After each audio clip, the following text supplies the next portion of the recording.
Chapter 1. The Importance of Liberty by J.C. Lester. Liberty is a key concept in politics, economics, and philosophy. It is particularly significant to libertarians and classical liberals who believe that liberty is necessary if people are to live prosperous and fulfilling lives, and who point to the terrible consequences when governments and politicians destroy it. The chapter begins by explaining the meaning of liberty before exploring these arguments in more detail. What is liberty? The words liberty and freedom are not usually distinguished in any significant way and can generally be used interchangeably. They simply have different roots in the English language. Liberty has its origins in the Latin libertas. Freedom comes from the Old English freedom. It is usually not necessary to discuss what we mean by a particular word. We can take it for granted that others mean the same thing as we do. But this is not always the case with the fundamental words that arise in moral, social, and political contexts. One such word is liberty. So it is necessary to give some kind of definition or even theory to liberty before we can say clearly why it is important. Liberty, in its most general sense, refers to the absence of constraints on something. Here we are interested in the absence of constraints on the people by other people. Liberty can be defined as not being interfered with or not being imposed on by others. Not being attacked or robbed is part of liberty. Attacking or robbing people is not part of liberty. It follows that liberty means being able to do what you like with your own body and your own property, as long as you are not thereby imposing on the body or property of others. You are free to harm yourself, for example, by taking dangerous drugs.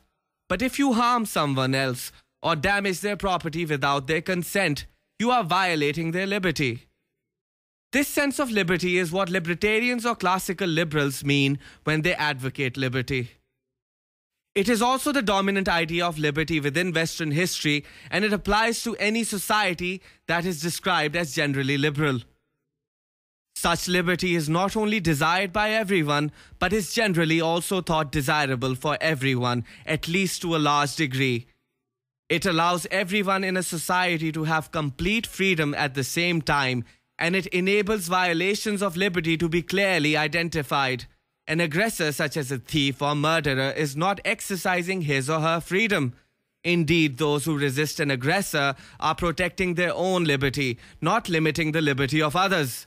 An important point is that theft is still theft, and murder is still murder, even when governments call their thefts taxation and their murders war. Overpowerful governments, with their endless quest to interfere, impose, and control, are by far the biggest enemies of liberty. Deciding for yourself. When governments restrict freedom, it becomes harder for people to live their lives in the ways that they choose. Liberty is important because it allows us to flourish, to strive for our ambitions, and to follow our own paths in life. Imagine, for example, you are a talented author, but the government censors the kind of books that you want to write, or an entrepreneur, architect, filmmaker, or inventor prevented from realizing your ideas by government controls. To give another example, in many Western countries, homosexual behavior was largely or completely prohibited until quite recently. It is still illegal in many parts of the world. Using arrest and imprisonment and even forced treatment in mental hospitals, governments have prevented many gay people from living fulfilling lives. Liberty is clearly essential for the pursuit of our ambitions and to satisfy our personal needs. But it is not about being selfish. It also gives us the freedom to help others. Indeed, we can only be moral or immoral to the extent that we are free to choose our behavior. And when individuals are responsible for their own actions, free to experiment and to live as they choose, we can learn from their mistakes and benefit from the new ideas that are developed. This is one reason why free societies are more vibrant and successful than those suffocated by the dead hand of government. Economic freedom. In a free society, people are at liberty to trade with others, and a free market can develop. The protection of private property encourages businesses to grow.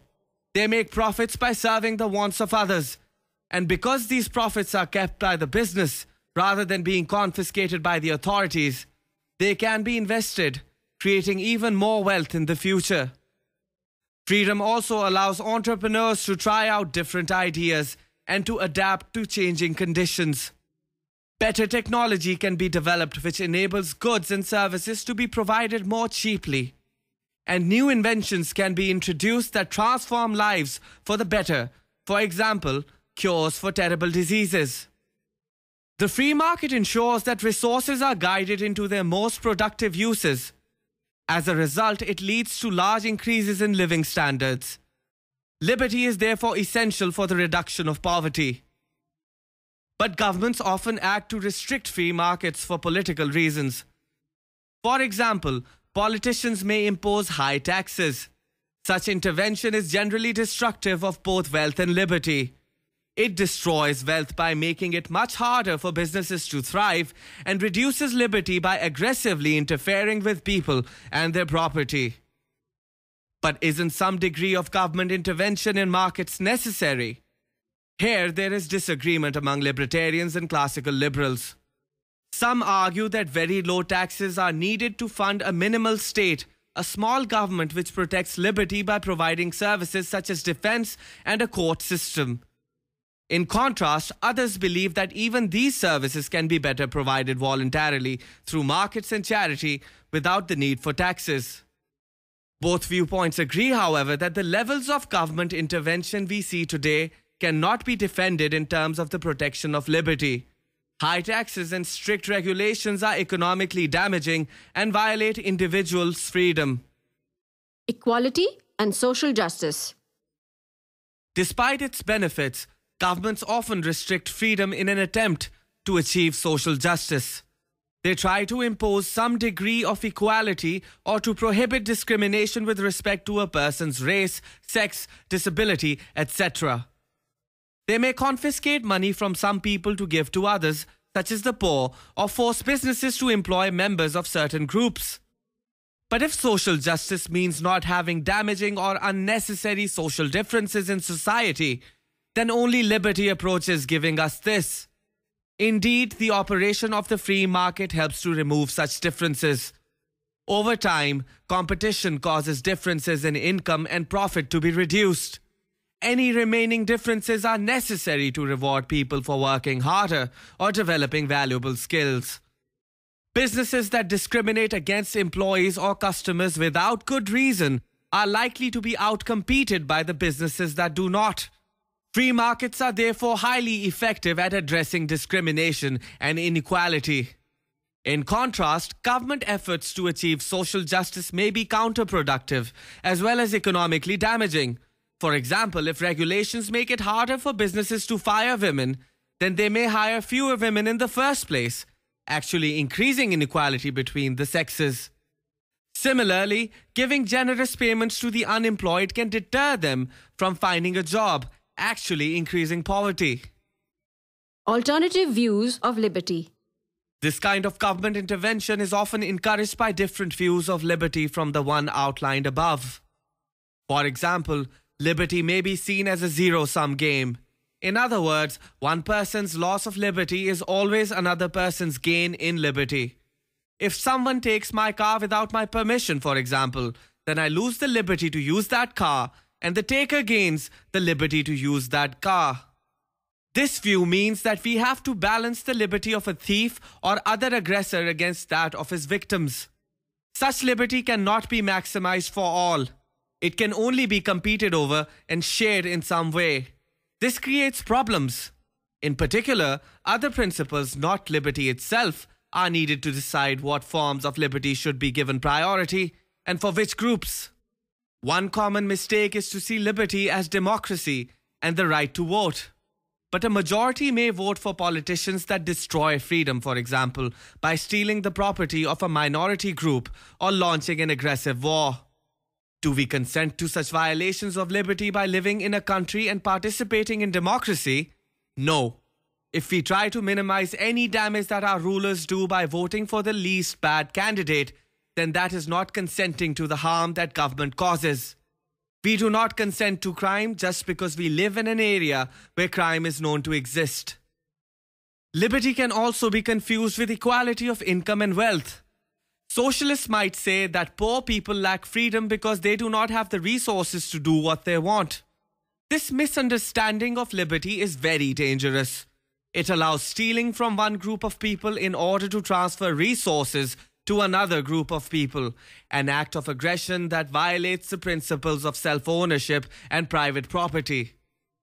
When liberty dies.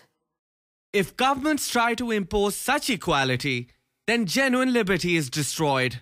Because people are very different in their skills, talents and desires, they must be strictly controlled to keep their wealth levels the same.